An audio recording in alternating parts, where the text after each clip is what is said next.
आप सभी को राधे श्याम। स्वागत है आपका श्री नारायण दुबे चैनल में। मेरा नाम है नारायण दुबे। प्रियजनों, जिस विषय पे हम चर्चा करने वाले हैं वो तो वीडियो में प्रवेश करने से पहले आपको पता ही चल चुका है। इसलिए सबसे पहले मैं आपको परशुराम जयंती की बहुत बहुत शुभकामना देना चाहूँगा। आप भी कमेंट में शुभकामना अवश्य प्रदान करें। द्वितीय बात जो कि आज हमारा विषय है वो ये है कि परशुराम जी ने अपनी माता का सिर क्यों काटा, क्यों उनका वध किया।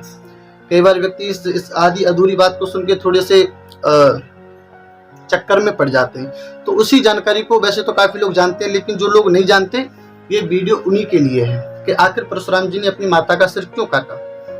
लेकिन इससे पहले मैं थोड़ा सा परिचय परशुराम जी के विषय में आपको दे दूं। ये भगवान विष्णु के छठे अवतार हैं और इनको आवेश अवतार कहा जाता है। इनके पिता का नाम है जमदग्नि और माता का नाम है रेणुका। परशुराम जी का जन्म वैशाख के महीने में शुक्ल पक्ष में और त्रयोदशी को हुआ।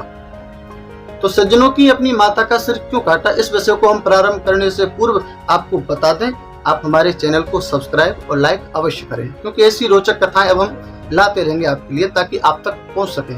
तो आइए प्रारंभ करते हैं। ये कथा कुछ इस प्रकार है। एक बार जमदग्नि ने अपनी पत्नी यानी कि माता रेणुका से कहा कि तुम नदी से जल लेकर आओ। तो माता रेणुका जल लेने के लिए गई। तो पानी लाने के उपरांत तो उन्होंने क्या देखा, जैसे वहां से जल लेकर के चली तो गंधर्व और गंधर्वनी आपस में विहार कर रहे थे, यानी कि कामासक्त हो रहे थे। तो माता रेणुका ने थोड़ा उनका अवलोकन किया, देखने लगी। तो किसी को अगर कोई रति में हो उस समय देखना महापाप का काम है। और जमदग्नि तो महाराज सब कुछ जानते थे, उनको पता चल गया जब सारी घटना। तो उन्होंने सोचा कि मेरी पत्नी ने पाप किया है और इस पाप का मार्जन होना चाहिए। तो जैसे उनकी पत्नी पहुंची तो आते ही उनके पाप का दंड देने के लिए उन्होंने अपने पुत्रों से कहा, 8 पुत्र थे, कि अपनी माता का गला काट डालो, सिर काट दो। लेकिन 7 पुत्रों ने सिर नहीं काटा, मात्र स्नेहवश। लेकिन सबसे छोटे थे परशुराम जी। जैसे ही परशुराम जी से कहा कि अपनी माता का सिर काट दो, उन्होंने पिता आज्ञा का सुन करके तत्काल माता का सिर काट दिया। अब परशुराम जी ने ऐसी घटना घटित की, आप लोग मत करना कि आपके पिताजी कहीं और आप सिर काट दें। नहीं नहीं, इसमें एक बहुत बड़ा रहस्य है। क्योंकि आप लोग कहेंगे परशुराम जी भी ऐसा किया, तो इसका कारण यह है कि जो आज्ञा दे रहा है उसकी सामर्थ्य देख लेनी चाहिए कि कहने वाला जो हमको आज्ञा दे रहा है उसकी सामर्थ्य क्या है। परशुराम जी ने अपनी माता का सिर काट दिया पिता के कहने पर, और अपने भाइयों को भी मार डाला पिता के कहने पर। और बाद में जब जमदग्नि जी ने देखा कि मेरे पुत्र ने मेरी इतनी कठोर आज्ञा का पालन किया, तो प्रसन्न हो गए और कहा कि बता बेटा तुझे क्या चाहिए।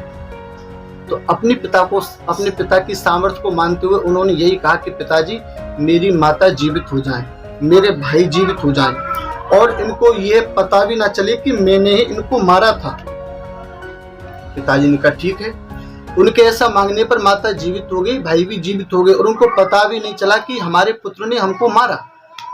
तो ये पिता की उनकी सामर्थ्य थी, इसलिए उन्होंने इस कथा की इस प्रकार की घटना में अपनी माता का सिर काटा था। तो सज्जनों, बस यही आज की विशेष जानकारी थी। तो ऐसी और भी ऐसी आगे जानकारी लाते रहेंगे आप। ठीक है, राधे श्याम।